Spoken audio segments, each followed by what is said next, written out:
Hi, I'm Ingrid Michaelson, and you're checking out my interview Backstage at One Starry Night on Star 1013. Star 1013. Hashtag mortified. OMG.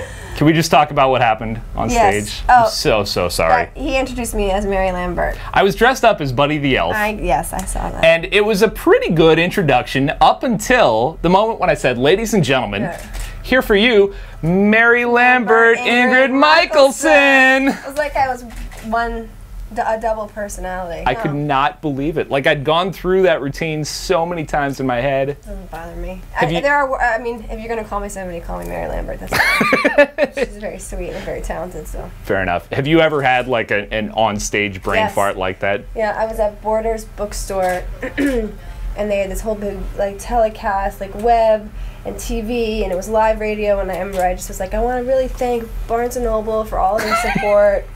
And everybody was like, oh no. And with the best of intentions, right? Like you knew where you were. I knew where I was. I was just tired. I drove in that day, and yeah, I thank Barnes & Noble. Well, thank you for being so gracious. Oh, of course. Ingrid even went on stage and said, hi, I'm Mary Lambert. And I'm Ingrid Michaelson, and both. Such an amazing performance, though. Oh, that's very sweet. Thank you for coming up to the Bay Area and doing it for us here at One Starry Night. It was so awesome. It was. I had a really good time, and I loved the sign language. How cool was that? I didn't know that was happening, and I went over and danced with him, and he was like, I looked over at him, and he was having such a good time. I was like, I gotta look like I'm having I was sort of like focusing on my voice because I'm a little sick right now, so I was really trying to like just hit all my notes right. And I look over at him, and he's like grooving and dancing. I was like, I gotta groove and dance too. He can't like upstaged me. Absolutely. And then I went over and just danced with him for a while. He was getting down. He was awesome. Raised for that guy, right? Yes, definitely.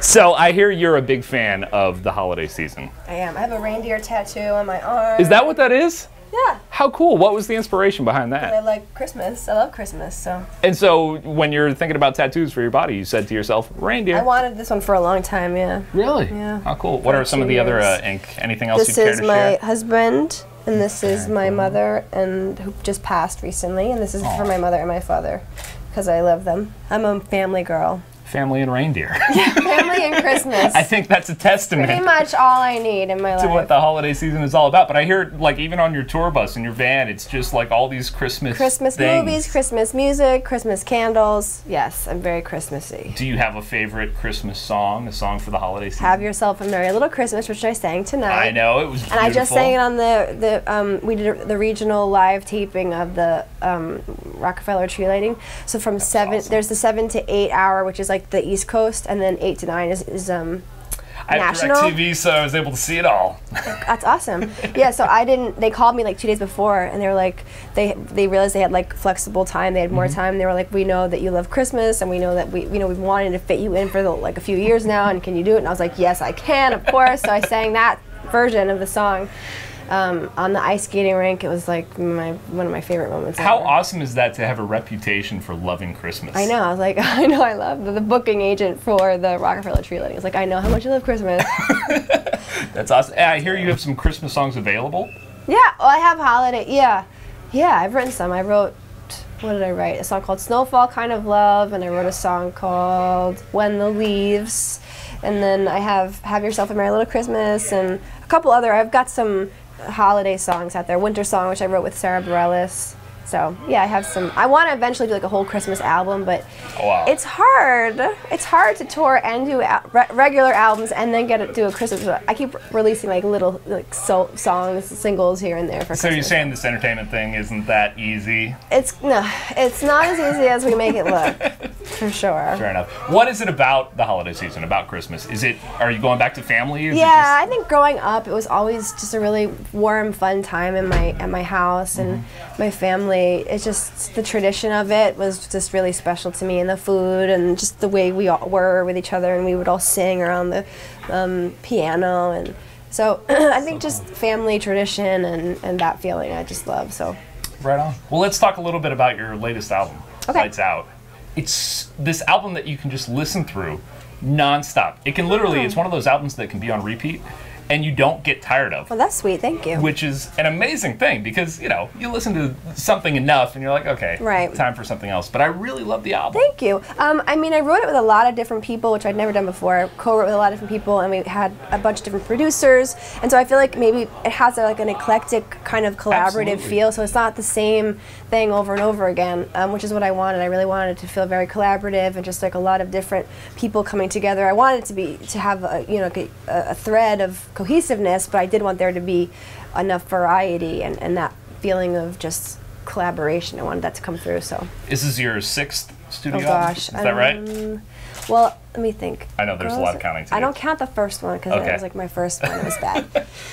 Well, once you get up to that...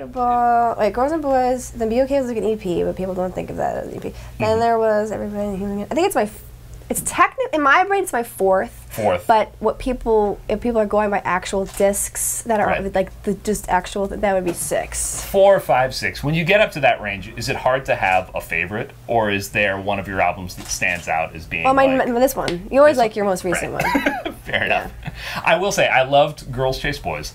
I'm loving Afterlife right now. Thanks. When I saw the cover art for Afterlife, my jaw dropped. I know. It was a little scantily clad. Had confetti over me. We actually shot that on a break from shooting the Afterlife video. Our radio guy was like, we need a new image for the single. We need something that's more eye-catching. And I was like, you know what? And I just like took off my shirt and I hit the ground. And I was like, take pictures of me. And we just had a lot of fun. It was like on our lunch break. The director of my video, he just took out his camera and started taking pictures, like, you know, just sort of half for fun. Sure. And then we ended up using them. So is that like, I don't mean it to be a cliche, super cliche question, but is that like the real Ingrid Michaelson? Because when I hear your music, when I hear your songs and your previous albums, I just wouldn't imagine you to be rolling around topless in confetti. I feel like people have a preconceived notion about me from hearing some of my songs, and I think on this record and at this point in my life, I'm kind of sort of like, well, you know what? I just want to make interesting choices and do things that maybe people might not expect of me. And the Girls Chase Boys video, I think, was really controversial, and I didn't mean it for that.